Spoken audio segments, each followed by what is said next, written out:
Welcome back to part 2 of this series on combat realism in fantasy RPGs. We're reviewing and doing some commentary on the 2003 John Clements essay on the subject.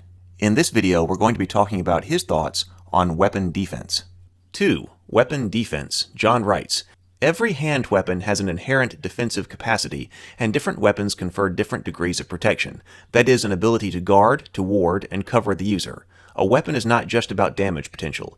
Even its offensive threat is a form of defense. For instance, all things being equal, a man with a halberd is going to be harder to hit than, say, a man with a dagger. A flail, for example, has less defensive application than does a short sword. It's all a matter of each weapon's shape, length, weight, and maneuverability. And by the way, a shield is a weapon, not armor. A weapon you hold, armor you wear. By considering the defensive value of weapons, we in effect double the uniqueness of each and add significantly to the potential choices our characters are able to make in choosing their armaments."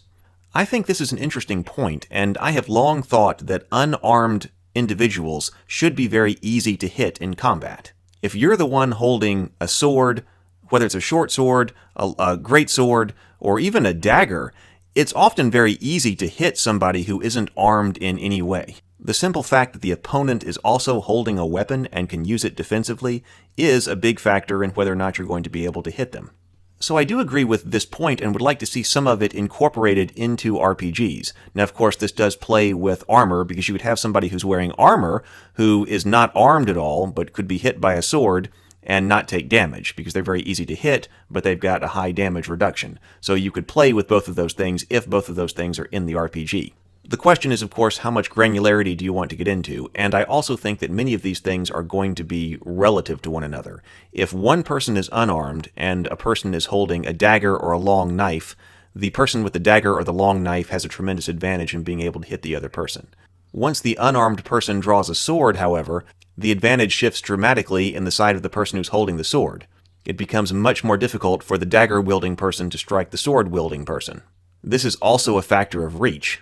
And then once you get to great swords or polearms, it would shift back in the other direction. So I like this idea, but I also think that this is probably something relative between weapons. Of course, you could come up with set penalties or bonuses for defense for individual weapons, but it might also be enough to be able to do this relatively. If both sides are armed in a similar way, such as both with swords of comparable length, or even just weapons of comparable length, if one of them is a mace and one of them is a sword, maybe that's not enough difference in this area to warrant a bonus or penalty in either direction. They just cancel out.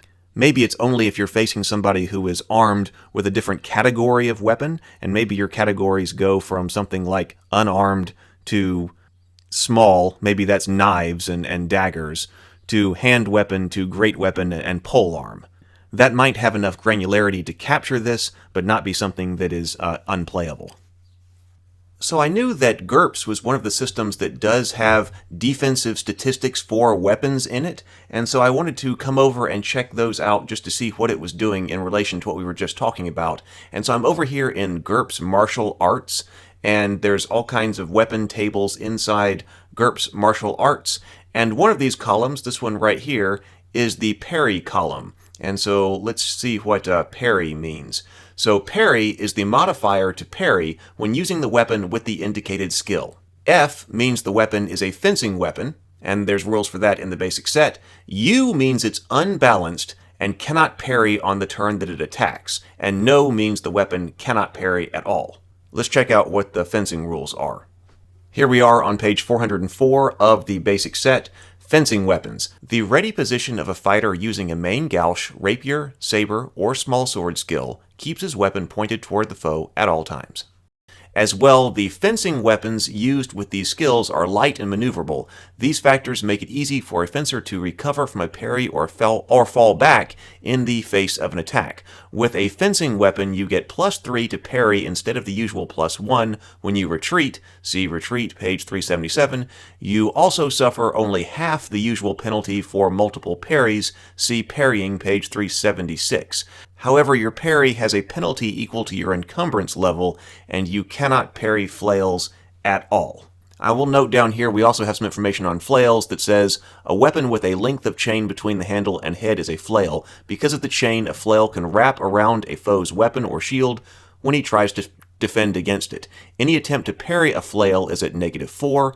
Fencing weapons with their light blades cannot parry flails at all. Even a shield is less useful against a flail. All blocks are at -2. Okay, so those do provide additional defensive statistics for weapons in the game, but they're not considering the relationship between the attacker's weapon and the defender's weapon, generally speaking, except in a few special cases, like the situation with the fencing weapons and the flails.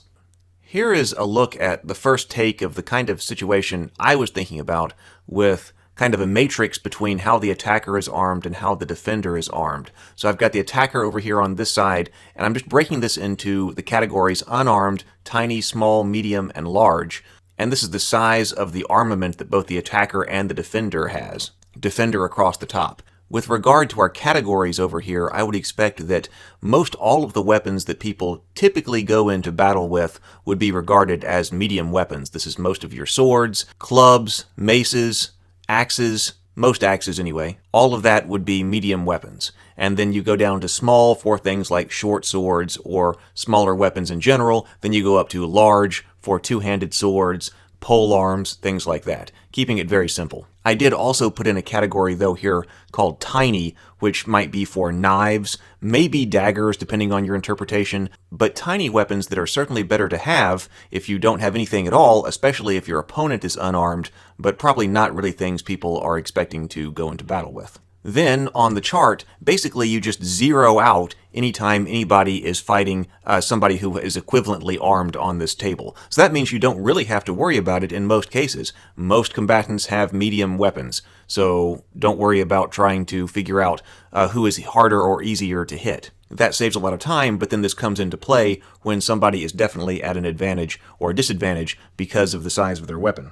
The unarmed column here for the defender is very important because I think, as I've said before, that I think it should be really easy for an armed attacker to hit an unarmed defender. So of course the unarmed versus unarmed remains the same, but then the tiny weapon gets a little bit of a bonus, and we shouldn't actually be caught up on exactly what these numbers are, because what exactly the bonus would be would depend on what type of dice you're rolling in the system. Are you rolling a d20 or a d10, or are you doing dice pools or whatever with that particular system?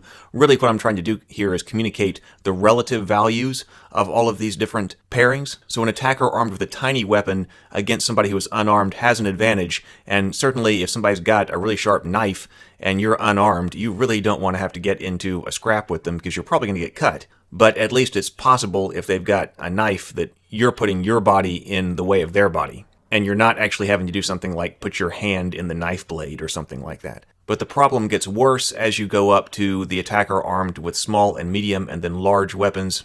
It's easy to hit the defender. And actually, I've got the word unarmed up here, but this should also include unshielded.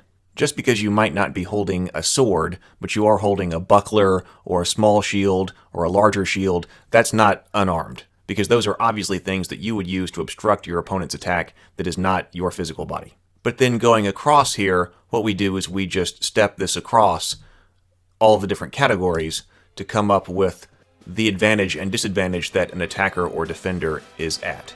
So I like this idea. I'm not sure where I would ultimately go with it, but it is something I'd been thinking about doing for a while. I wonder how it could be integrated into an RPG combat system. But anyway, I suppose that concludes our discussion of the defensive value of weapons. I look forward to seeing you in the next video, where we will be discussing weapon armor dynamics.